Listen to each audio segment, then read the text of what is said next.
Hi YouTube, it's Kira. I hope you guys have been doing well in these unprecedented and pretty difficult times that we are all going through. 2020 has been a roller coaster so far. We're not even halfway through the year. But I can tell you that a few weeks ago when I was planning my return to YouTube, I did not expect for my second video to be mourning the death of a man that I'd never met before in my life. Correction, to be mourning the deaths and mistreatment of hundreds of thousands, if not millions, of Black and minority ethnic individuals across the globe who have been persecuted at the hands of those who abuse their power. It's lockdown. I was talking to my friend a few days ago, minding my own business. I haven't been on social media recently, so I had no idea what was going on. And my friend tells me there's something that's happened in America. It's really bad. And I pause what I'm doing. I go online and do a bit of research. I'm like, judging from what my friend has told me, surely this can't be happening in our modern society. And so because of this, a few days ago, I was crying for a man that I'd never met before in my life. And actually, I cried for a few people because as I read this one story, I kept on uncovering more similar stories that were happening weeks within each other.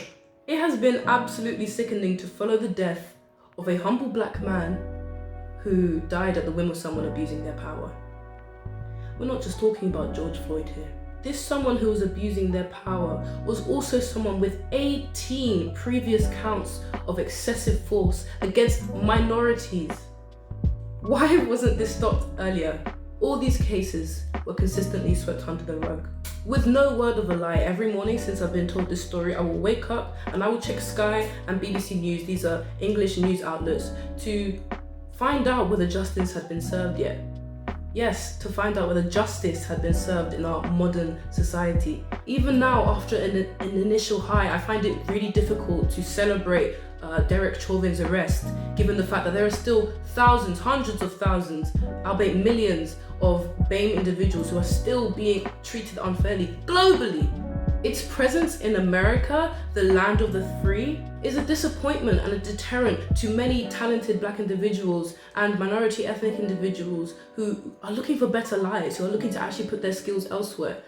I'm sorry, but I find it absolutely ignorant to say enough is enough or this has gone on for too long, because such blatant mistreatment should never have been allowed to pass in the first place.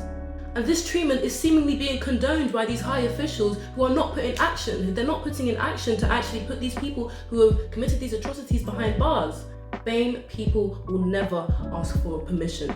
We will never ask for permission to go jogging. We will never ask for permission to drive a car. We will never ask for permission to sit on a bench and watch birds. I'm not American. I understand that there is more to this than what meets the eye. I understand the pain and the passion and the fear of the millions of Americans and people worldwide who are rioting.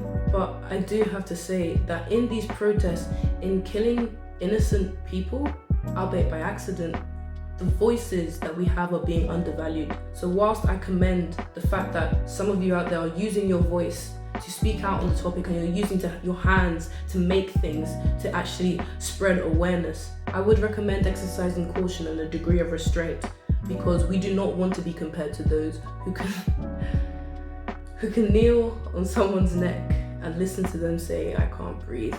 For the world coming together in such a tumultuous time, I am so grateful, no matter what your background is, for joining us, because this cause has been overlooked for way too long.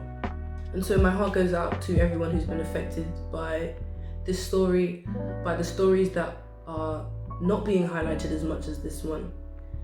Perhaps this is a turning point, and perhaps we can actually look forward to a better future. But I would encourage everyone to stay strong, because this has been happening to us for a while. And it is not okay, but we are the ones who need to be strong enough to set a precedent for our future and for our future generations. Thank you for taking the time to listen to my voice. And regardless of where you come from, or what you were doing before you opened this video, or what you're going to do next, I strongly consider you to try and understand and listen to the voices of others, because it is so easy to scroll past another negative headline in our news.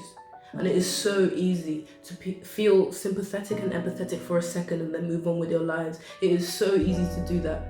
But we need to come together in solidarity and actually let people know that this is unacceptable.